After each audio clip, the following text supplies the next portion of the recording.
Amigos queridos, convidamos a todos a elevarmos o nosso pensamento a Jesus, nosso bom e amado Mestre, buscando-te a presença, Senhor, presença que se faz manifestada em seu Evangelho de amor, nas sábias e sublimes lições de educação dos nossos espíritos, nos parâmetros das leis divinas. Presença de Jesus em nossas vidas, através dos seus prepostos, mensageiros do seu amor na terra, que se fazem presente entre nós, para que juntos possamos vibrar no diapasão dos seus ensinamentos, Senhor. Ensina-nos, Mestre, a servir, sem perguntar a quem ou até quando, para que a nossa existência na Terra seja pautada no ato de servir, para que juntos, Senhor, fortaleçamos os nossos ideais e estruturemos a nossa fé na confiança inabalável de que tudo o que nos acontece é para o melhor. Que as infinitas bênçãos do seu amor recaiam sobre toda a humanidade da Terra, hoje e sempre. E que assim seja, Senhor.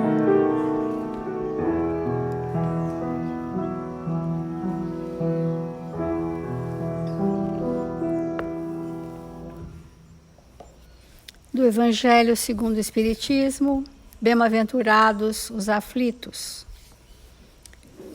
Causas atuais das aflições. As vicissitudes da vida são de duas espécies, ou, se assim se quer, têm duas fontes bem diferentes, que importa distinguir. Umas têm sua causa na vida presente, outra fora desta vida. Quantos homens tombam por suas próprias faltas? Quantos são vítimas de sua imprevidência, de seu orgulho e de sua ambição?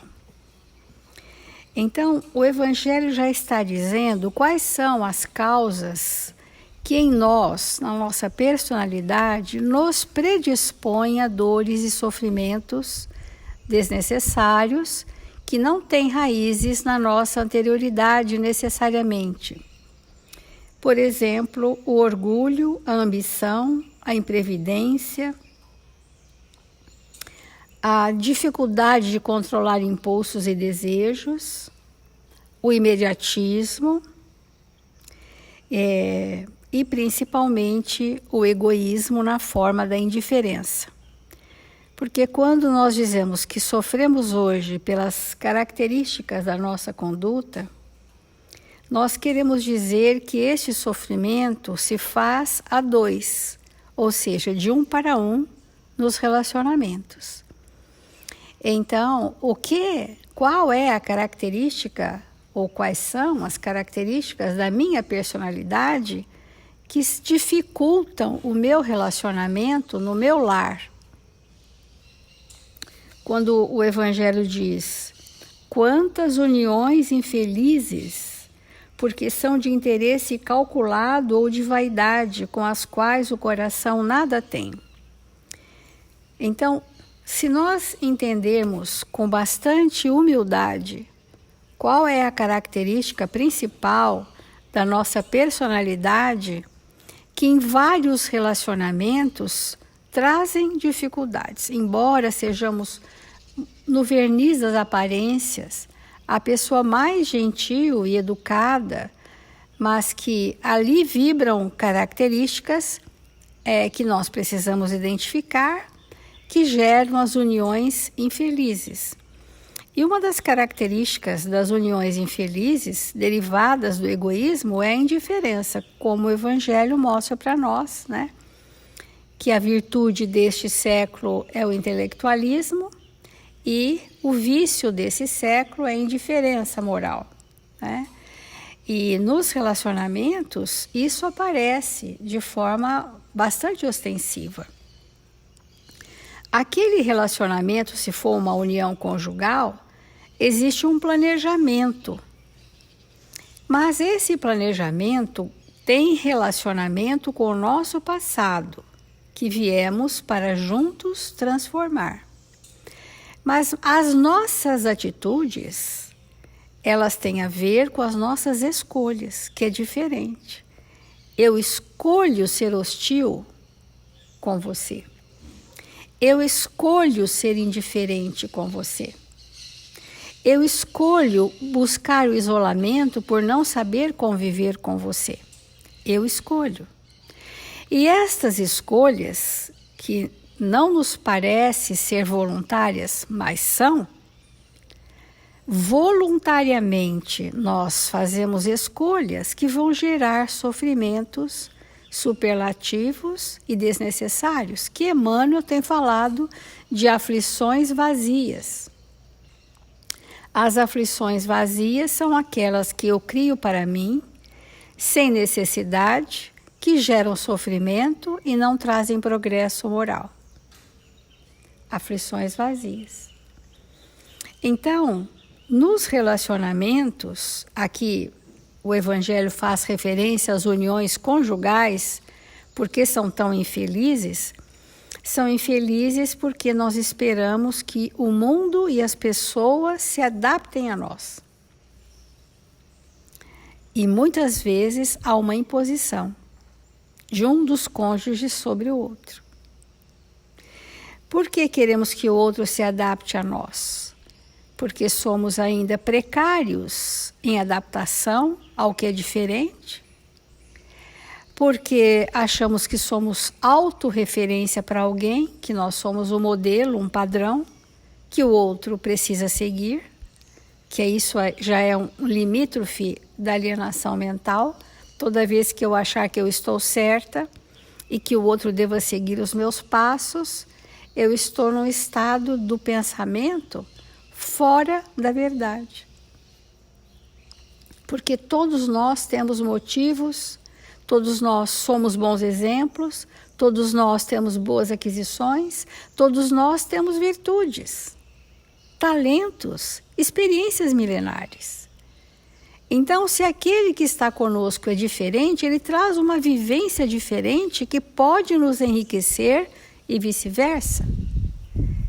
E não necessariamente que aquilo que eu estabeleci como padrão deva ser uma ditadura para todos. Esse é um dos motivos de maior dor nos relacionamentos, que é a subjugação das consciências. Ou alguém se submete para viver. As pessoas mais antigas, elas tinham muito esse conceito de que alguém tinha que ficar subjugado ao outro para que aquele relacionamento desse certo.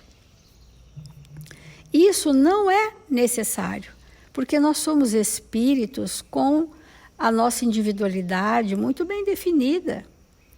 E falta nos relacionamentos essa clareza de que nós podemos dar a nossa melhor contribuição e que o outro traz as diferentes experiências enriquecedoras e que a soma dessas possibilidades, potências divinas que nós trazemos, enriquecem aquela relação e criam um contexto energético para a educação dos filhos, que aprendem a ver as diferenças de características entre o pai e a mãe e quão essas diferenças são enriquecedoras para os filhos também. Desde que partamos do princípio do diálogo amigo, da fraternidade como alicerce dessa relação, como respeito e amizade aos traços que cada um traz, isto que fortalece o relacionamento. E aquele do relacionamento que tiver maior fator de adaptação é o que vai mais ceder com prazer, que vai saber renunciar, que vai se resignar mais, porque é uma questão evolutiva. Então, ainda Joana de Ângeles, ela diz assim: antes que as dificuldades abram distâncias e os espinhos da incompreensão produzam feridas, justo que se assumam atitudes de lealdade. Nós estamos falando no diálogo, mas nós temos que ter a transparência do ser leal. Lealdade fazendo um exame das ocorrências e tomando-se providências para sanar os males em pauta. Temos que sempre ter esse alinhamento com a lealdade, né? Com a fraternidade, com a verdade. E quando os nossos diálogos são fraternos, a honestidade lavrada na sensatez, porque não é a honestidade na contundência de um ponto de vista que fere, porque isso não é a verdade. O ponto de vista que fere não é a verdade, é um ponto de vista, porque a verdade são as leis divinas. A honestidade lavrada na sensatez, que manda abrir-se o coração um para o outro, consegue corrigir as deficiências e reorganizar o panorama afetivo. Esse é o auge do entendimento entre duas pessoas. Abrir o coração, nós só abrimos o coração para quem vai nos entender, quem vai nos acolher, quem vai nos respeitar, porque do contrário nós pensamos que abrimos o coração, mas não, nós trazemos, ao invés de abrir o coração, olha a diferença, uma lista de queixas. É bem diferente de abrir o coração. Nós tiramos do bolso uma lista de queixas do relacionamento. Que isso já é uma atitude defensiva, porque eu não sinto que aquela pessoa é capaz de me compreender e eu abrir o coração. Abrir o coração é falar das suas dores, do quanto essas dores precisam ser saneadas a dois, desde que um faça o seu processo de transformação. Porque para que a gente possa fazer a nossa transformação, num ambiente familiar, entre pais e filhos, entre cônjuges, entre irmãos, podemos dizer entre amigos mais queridos, para que a gente faça uma transformação, é imprescindível a presença do outro. Ninguém faz sozinho. Ah, vou fazer minha transformação sozinho e depois eu volto para você. Isso não existe. O que nós fazemos é uma conscientização profunda. Tomamos decisões sérias. Fazemos escolhas acertadas, mas eu preciso exercitar o sentimento naquele relacionamento, para que esse exercício do sentimento me engrandeça. Então há muita diferença quando as pessoas falam, mas abre seu coração. A pessoa não tem segurança de fazer isso conosco. Então o que ela faz? Queixas, insatisfações, acusações, relembra fatos de mágoas que não foram superadas e que estão guardadas há décadas. Então ela despeja aquele conteúdo que é importante, mas que às vezes só despeja e não faz compreensão. A gente libera aquele conteúdo, mas não faz compreensão. Então, o exercício da vida 2 é um exercício de caridade no relacionamento, para que quando que eu vou estar disposta a ceder, a contribuir, e também quando eu vou estar disposta a receber o afeto do outro, porque muitas vezes o afeto do outro nos chega e estamos indisponíveis, fechados, impermeáveis como uma redoma.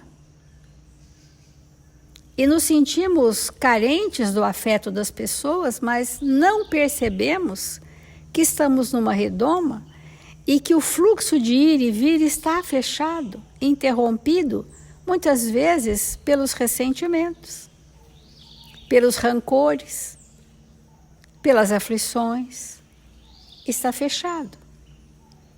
E este fluxo precisa ser desobstruído, porque quando desobstrui de nós para o outro, o canal de receber está aberto, e o contrário não é verdadeiro. Se não partir de mim para o outro a abertura do fluxo afetivo, o que vem do afeto do outro eu não consigo assimilar, absorver e nem registrar, porque da minha parte está interrompido. Isso tem sido as causas dos sofrimentos atuais, no que se refere a esses relacionamentos, a limitação da afetividade. E muitas vezes, não sentindo o fluxo afetivo do outro, cobramos, exigimos, nos indispomos. E quanto mais isso acontece, mais eu fecho o meu canal afetivo. Então eu faço um tamponamento na minha afetividade e não sinto o fluxo do outro.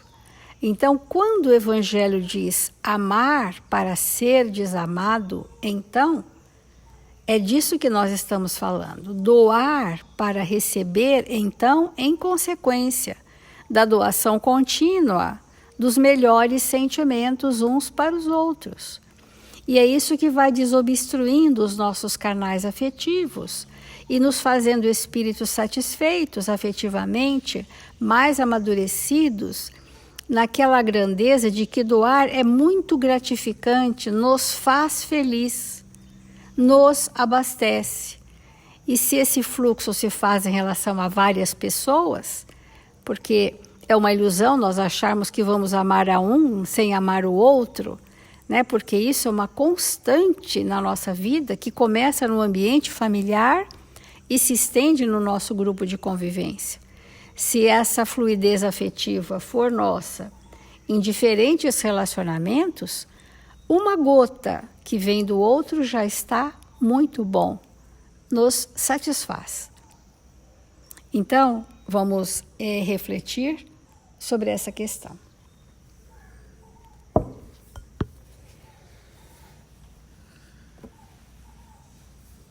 Há inúmeras formas na Terra de nós nos melhorarmos. Mas os Espíritos nos esclarecem que nenhuma forma é tão eficiente quanto o relacionamento. E isso é muito importante para nós, porque às vezes nós estamos encrudecidos em relação à personalidade que temos e nós passamos toda uma existência com relacionamentos superficiais. E é evidente que tudo aquilo que é superficial não tem um impacto transformador em nós. Nos conscientizarmos disso é muito importante, muito mesmo.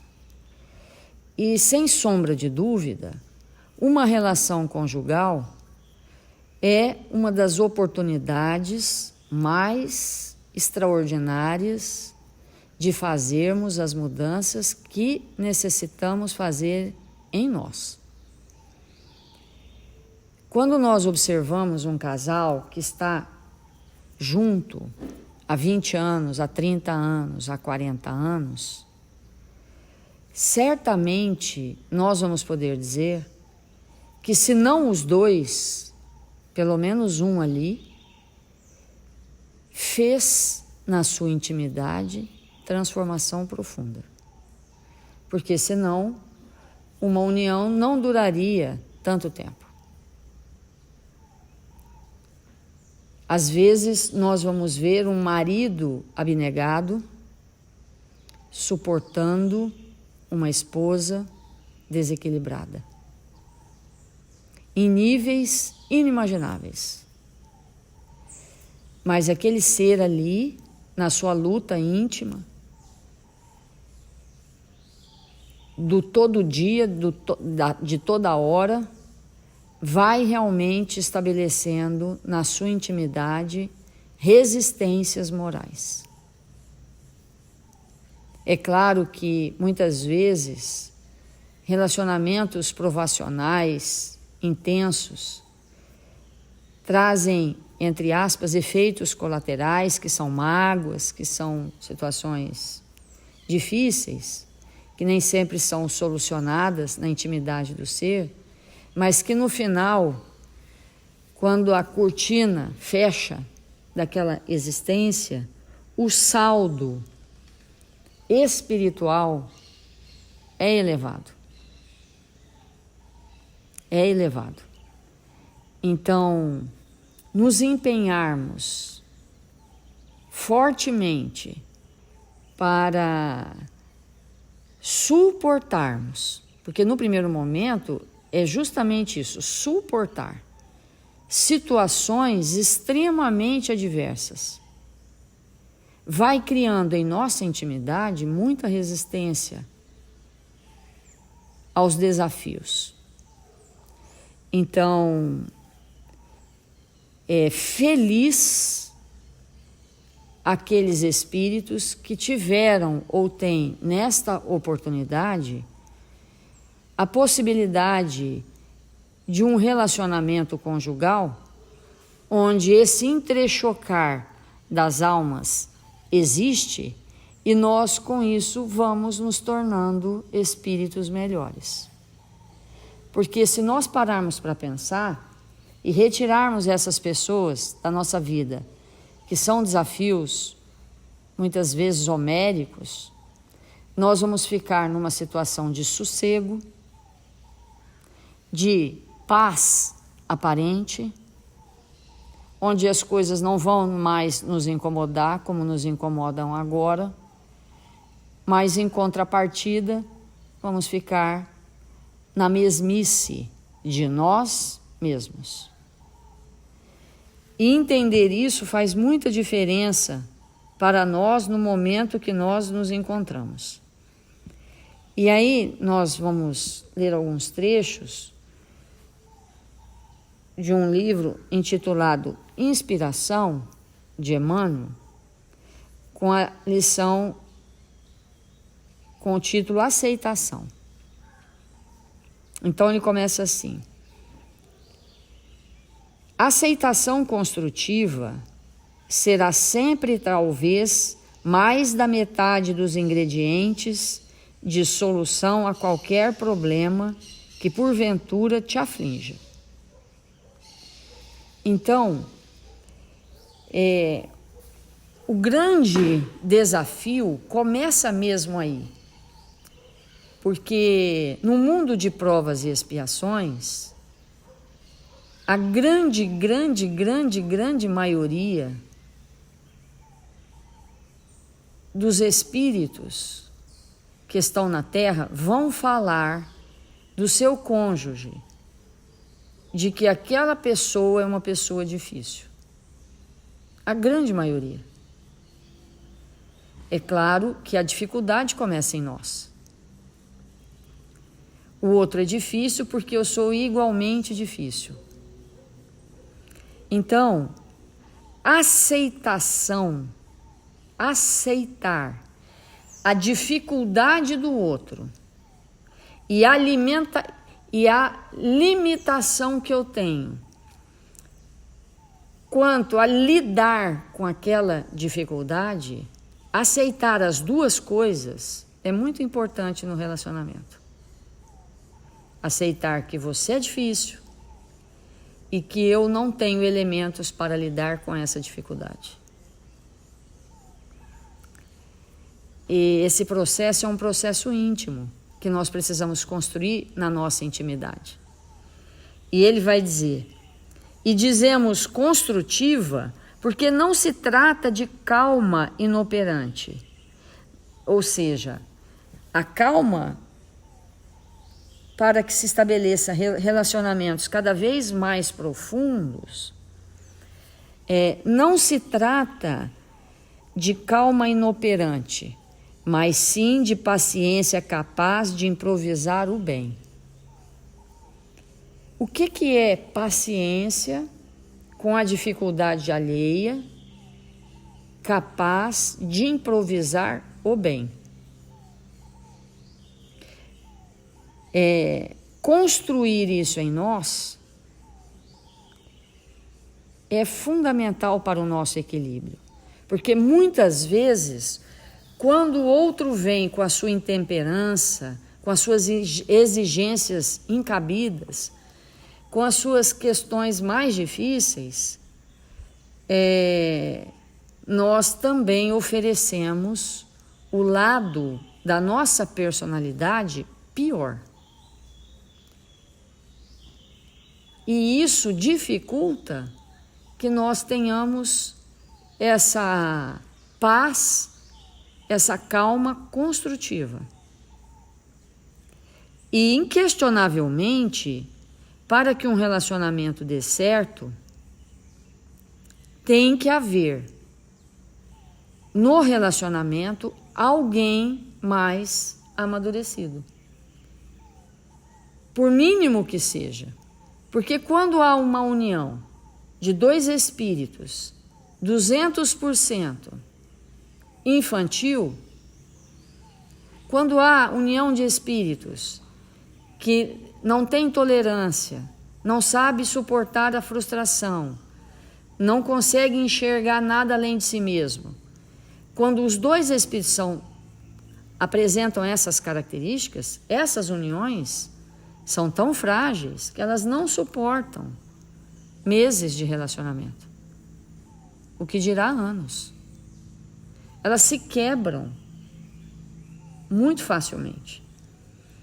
Então, quando a gente olha para um relacionamento que, mesmo com dificuldade, vai prosseguindo, ali tem alguém com características de mais amadurecimento, de mais prontidão para o bem. Porque se isso não houvesse, aquilo acabaria.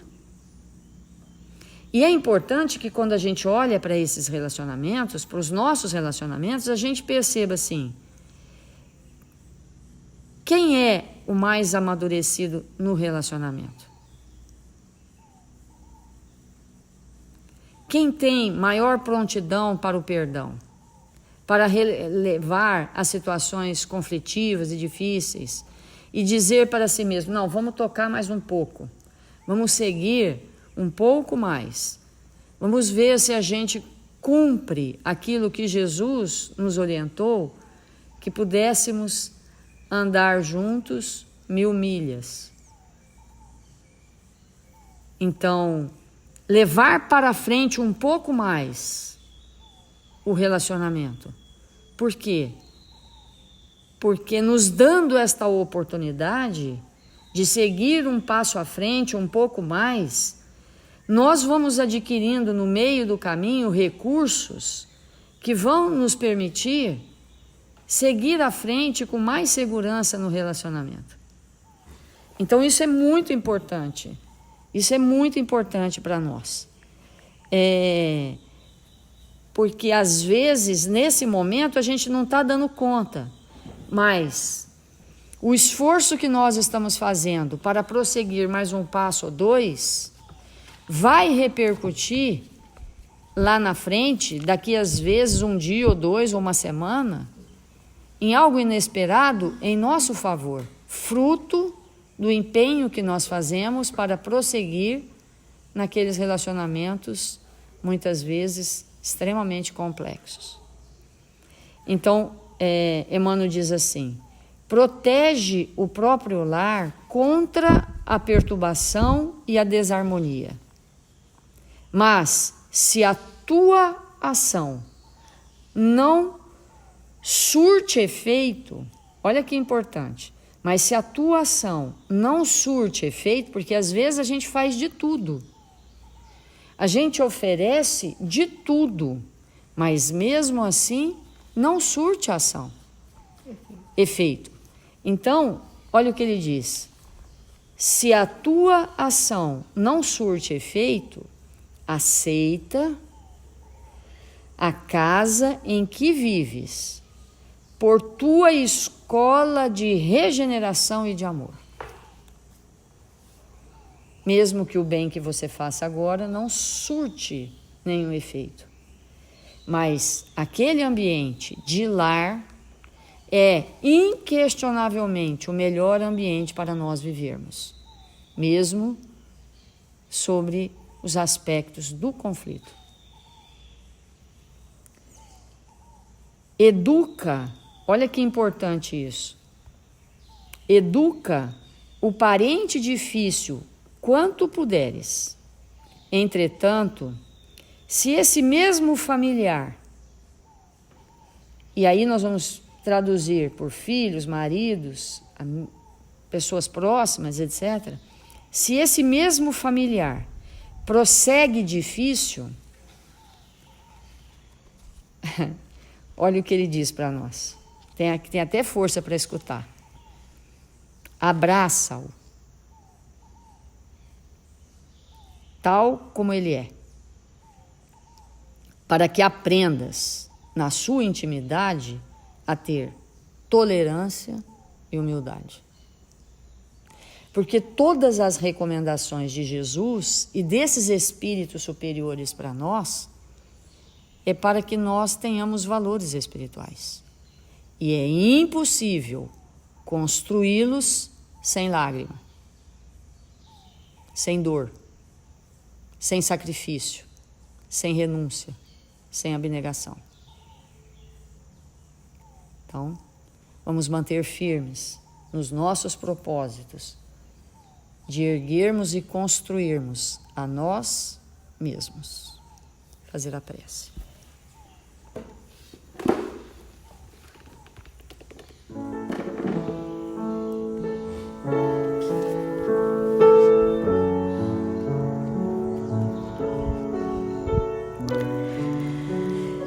Deus, nosso Pai,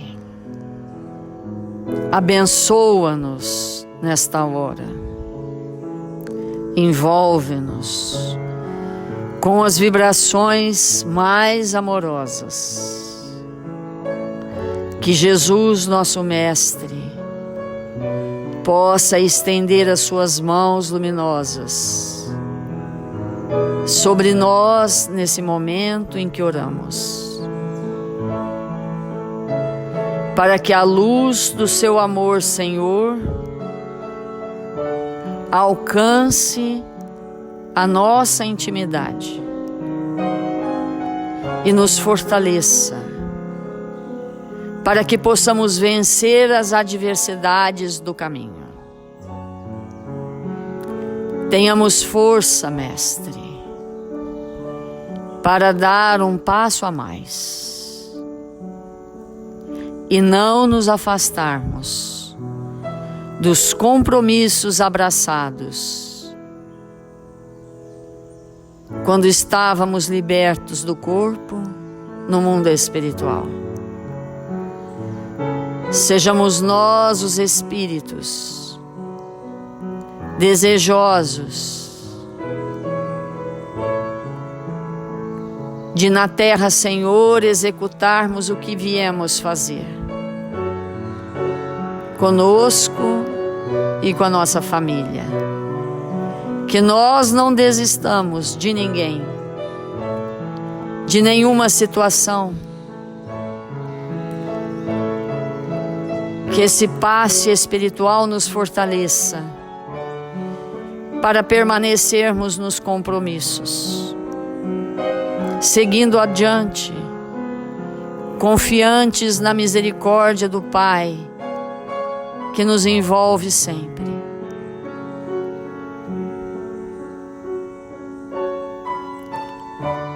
Nesse instante, elevamos o nosso pensamento para envolver os nossos entes queridos, nossos amigos e aqueles que nem conhecemos, mas que se encontram registrados nos cadernos de vibração da nossa casa. essa é a hora de estendermos as nossas mãos, para que os nossos amigos espirituais colham do nosso ectoplasma e que as nossas melhores vibrações possam alcançar esses corações necessitados de paz, de luz, de saúde. Que do nosso coração parta os raios mais puros e luminosos, para que esses irmãos sejam abastecidos pelo que temos de melhor. E rogamos a Ismael, esse espírito que Jesus destacou para cuidar do Brasil, que todos nós brasileiros possamos assumir a responsabilidade de nos tornarmos cristãos. De onde quer que nos encontremos, possamos operar em nome de Jesus. Sejamos honestos, honestíssimos, fiéis aos compromissos assumidos. Possamos nos entregar com alegria e bom ânimo a realizar o que Deus nos convocou a fazer na Terra, para que este planeta se ilumine pelos corações cristianizados. Que o Senhor nos abençoe e nos fortaleça, hoje e sempre.